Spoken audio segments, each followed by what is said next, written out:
What is up, you guys? Thank you so much for tuning in with me today. I thought it'd be fun to do kind of a chicken update. So I haven't really talked about our girls a whole lot. I did mention them in the last video, but I kind of wanted to just do kind of a in-depth how everything is going with chicken keeping. Chickens! Let's raise chickens! We started chicken keeping earlier this year. So we acquired our chicks in March. They started laying for us towards the end of March. They started laying for us, I believe, at some time in July. And now we're 7 months in here in October, and we actually have a broody chicken, and it's one of our black starlights back there. Here's a quick rundown of the breeds that we have. So we have 14 laying hens altogether. We have 4 Buff Orpingtons. They have a great personality. They're super sweet. They're well-loved and versatile chicken. We have 4 Black Starlights, and those ones are a cross, I believe, between a Rhode Island Red and a Plymouth Barred Rock, and they just have super pretty, I mean, their feathers are gorgeous. When the light hits them just right, they're gorgeous. You think I'm gorgeous? You want to kiss me? And they're supposed to be really good egg layers as well. They're supposed to lay like 300 eggs a year, like at their top, and I'm like, that's pretty cool. Then we have 2 Rhode Island Reds. And then we have 2 Cinnamon Queens. Now, the interesting thing about a Cinnamon Queen is they are a white Rhode Island Red bred with a red Rhode Island Red. So you can tell whether or not it's a boy or a girl. The males are born white, and they're white roosters, and the females, the hens, they're born red. So you have like a little red hen. And they are actually more aggressive than our Rhode Island Reds, which I find pretty interesting.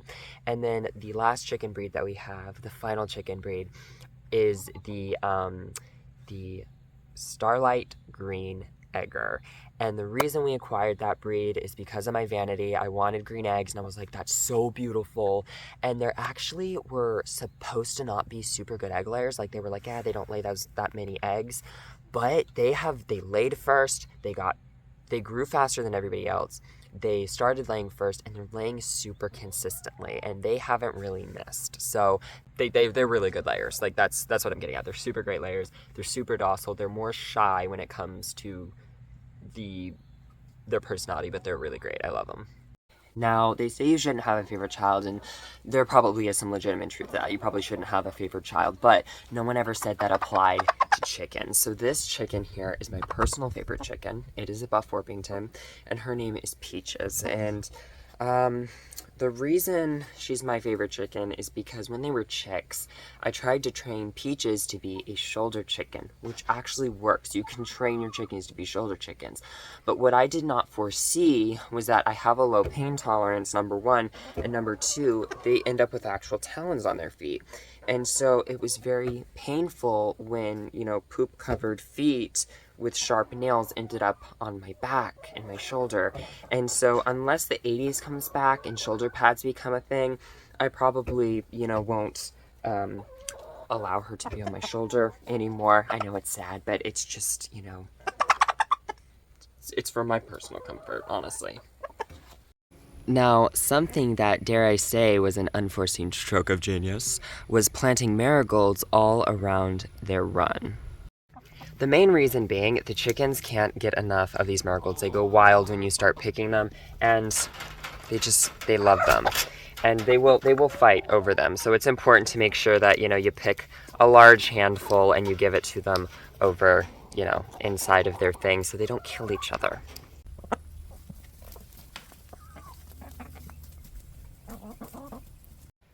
So in regards to behavioral issues among the chickens, we haven't really had a whole lot of issues, and for the most part the chickens deal with that themselves through pecking orders. So anytime the chickens get in a spat, which happens, it happens like once to twice, 3 times a day, something will go down and they'll get in a spat, there's always a chicken that steps in as a mediator. So if there's 2 chickens fighting, somebody will come in between them and diffuse the disagreement or the spat or whatever's going on. And so they do pretty well with themselves in regards to that. Now, I've had to step in with a chicken that was being unnecessarily aggressive towards everybody, and in that case, that's usually an irritable chicken that's having a bad day. But I did have to step in with that one. And then I have had to deal with the chickens that show aggression towards me. So we had a Rhode Island Red specifically that was doing this, and it was biting me. And so it wasn't like a friendly peck, it was like an active, they took the posture on of that of a rooster, and they were showing a lot of aggression, and they were biting and they wouldn't stop, and they actually bruised skin. So I took them out of the coop, and the way you deal with this, or what I've learned that you do with this, is you remove them from the coop, or the run in this case, and you set them on the ground, and you make their beak touch the ground. Now, obviously, it's not some sort of abusive where you're like sitting all your weight on the chicken and you're smashing their face in the dirt. I'm gonna put some dirt in your eye. Something like that. It's very humane. You just hold them in a place so they can't get away, and then you press their beak into the ground gently. And what this is doing is showing dominance. And once you do this a couple of times, usually it clears up. And in the case of the Rhode Island Red, it cleared up very quickly. In the case of the chicken, and I believe it was a Buff Orpington that was doing it, where it was just like attacking random chickens for no reason, and like I was watching it play out, I was doing that, and it worked. It did kind of nip that in the bud, and we didn't really have a problem once I started doing that. The only chicken that I'm currently having an issue with is a Cinnamon Queen, and she is just very aggressive. I don't really know what her deal is. I've known she was pretty aggressive for a while, but like amongst the chickens she was fine. She wasn't doing anything. It was only directed towards people. So right before we went out of town this past weekend, she was very aggressive. She bruised my leg, and so I took her to the side. I did that, put her back, let her cool off, and then we basically left town. So since we've been back in town, and since I've been in the coop and, you know, touching all the chickens and everything, I haven't had an issue. And in fact, today she showed a lot of that she was not aggressive towards me anymore, which was great, which was what I was going for. So those are the only like behavioral issues that we've had, and they've been pretty much few and far between. Now, an entirely separate problem that transpired with the chickens was the egg production. Now, what happened was we were getting, 9, 10, 12 eggs a day, and then all of a sudden it stopped. We had a day where there was no eggs, then there was like 1 egg, there was 2 eggs, there was 4. We thought we were, kind of building back up again, and then it would drop back down to 2 eggs. And so on average, we were only getting 2 eggs a day. 4 if it was a brilliant day, but other than that, like 2 eggs a day. And so we weren't sure if it's because the light was changing, maybe the temperatures were cooling down, maybe the fact that they were starting to go through kind of a molt, maybe it was like a perfect storm of combinations.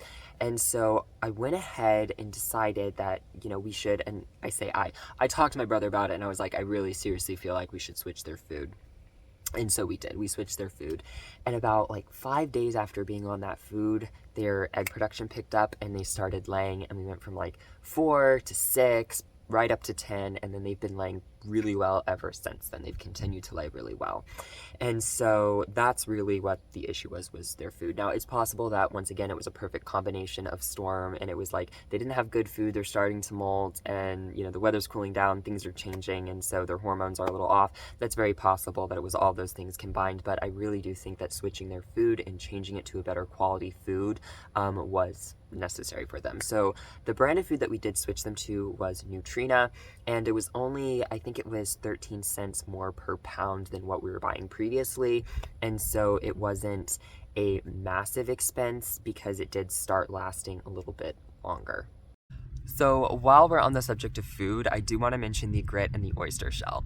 So one of our chickens laid an egg without a shell. Now, it's very possible, because she was just starting to lay eggs, that her body and her system wasn't fully developed, and so she laid an egg without a shell, of no fault of her own, obviously. It never is. And so that was that, and it was no big deal. But as a precautionary, we went ahead and bought oyster shell, and we gave all the chickens oyster shell, just in case if that was the case. Now, something that we also got when we were at the store is we bought grit. Now, essentially what grit is just teeny tiny little digestible rocks that the chickens eat that helps their body break down and digest their food properly. Went ahead and got it to them, and we offered it to them in bowls, and they ate both bowls in one day. And we were kind of like, oh, I don't think that's good. That can't be good. No. We looked it up just to see, and a lady said, and we've seen people do this all the time, where they have just bowls of grit and oyster shell for the chickens, because they always tell you, offer it to them, they'll instinctively know. And a lady's like, I've never ever had a problem. They've always just used it sparingly as they need it. But she's like, I mean, if your chickens are eating it in like a day or something, she's like, that is crazy and you need to get that out of there. That's not safe. And so we're like, oh geez. So we took it out, and the way that we deal with it now is we just mix it in with their food. So probably this next round I fill their feeders. What I'll do is I'll take like a handful of grits and a handful of oyster shell, and I'll mix that into their food. One of the things that we do is we have a 5-gallon waterer in their run right now, and one of the things that I like to do is put apple cider vinegar in their water. Now, you usually want to give them a break from it, so you don't want to like just constantly be giving them apple cider vinegar on a regular basis, but I do a week on and a week off with the apple cider vinegar. And essentially what I do is it's 1 tablespoon per gallon of water. I add 5 tablespoons to their 5-gallon waterer, and then as that water level continues to go down, I just continue to fill it up, and I don't add any new apple cider vinegar, and I just let them have at that.